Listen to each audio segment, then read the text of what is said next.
Haryana.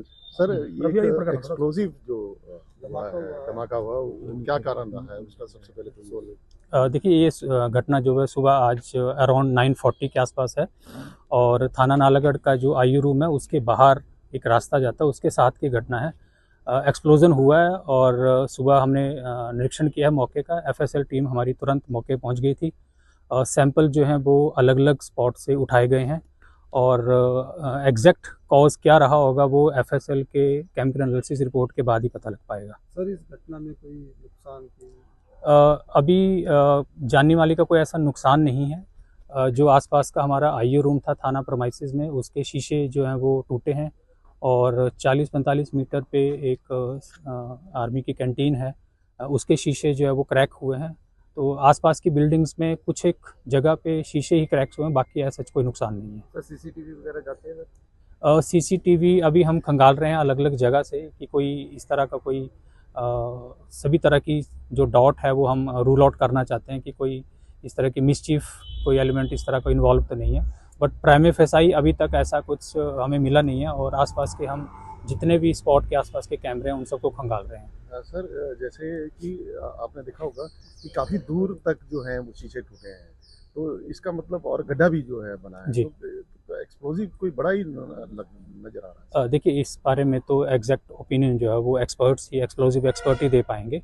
But हाँ, impact जो है इनका 35-40 मीटर के आसपास इम्पैक्ट हुआ है और शीशे जो हैं वो क्रैक्स हुए हैं बिल्डिंग्स के। सर पूर्व विधायक जो थे वो यहाँ पर अभी स्टेटमेंट दे रहे थे और उन्होंने स्टेटमेंट दिया है कि 11 तारीख को एक हिंदू सम्मेलन हुआ था।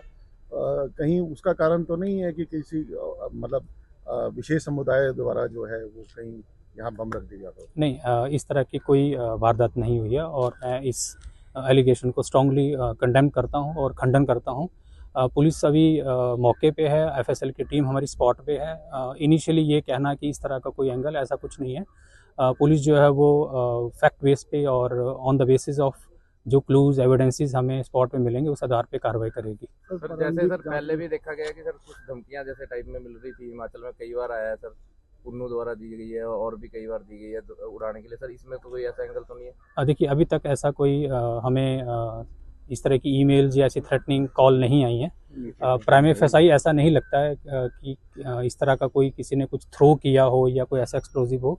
आफ्टर केमिकल एनालिसिस ही हम पता लग पाए कि एग्जैक्ट केमिकल क्या है जो एक्सप्लोड हुआ है, क्योंकि ये इस एरिया में नॉर्मली स्क्रैप भी पड़ा रहता है और कुछ ना कुछ वहाँ वेस्टेज मटेरियल पड़ा रहता है, तो वो रूल आउट करना अभी हमारा काम है। क्षेत्र में सर कई ऐसे इलाके हैं सर जहाँ पे रिहायशी एरिया और वहाँ पे ऐसे स्क्रैप डीलर्स रह रहे हैं सर, तो क्या भविष्य में इनको हटाया भी जा सकता है? देखिए इस तरह के इंसिडेंट अभी नालागढ़ में भी हुआ था, एक राजपुरा पे, कि जहाँ पे कोई पेंट जो है वो उसने आग में डाल दिया और उस पर एक्सप्लोड हुआ, 2 आदमी इंजर्ड हुए। तो जो स्क्रैप डीलर्स हैं वो इस तरह की नेग्लिजेंट एक्ट करते हैं और पुलिस जो है ऐसे लोगों के खिलाफ मुकदमा भी देती है और आगे की कार्रवाई करती है।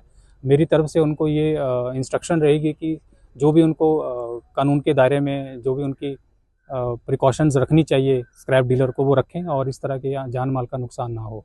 सर इस तरह की घटनाओं से लोगों में थोड़ा डर का माहौल भी है, तो आप लोगों को क्या संदेश देना चाहेंगे? देखिए ये मॉर्निंग में ये एक्सप्लोजन हुआ है थाना प्रमाइसिस के बाहर और यहाँ पे काफ़ी सारा स्क्रैप मटेरियल भी पड़ा रहता है। एग्जैक्ट कारण क्या है इसके, वो तो एफएसएल की टीम ने विजिट किया है और उस रिपोर्ट के बाद ही पता चलेगा।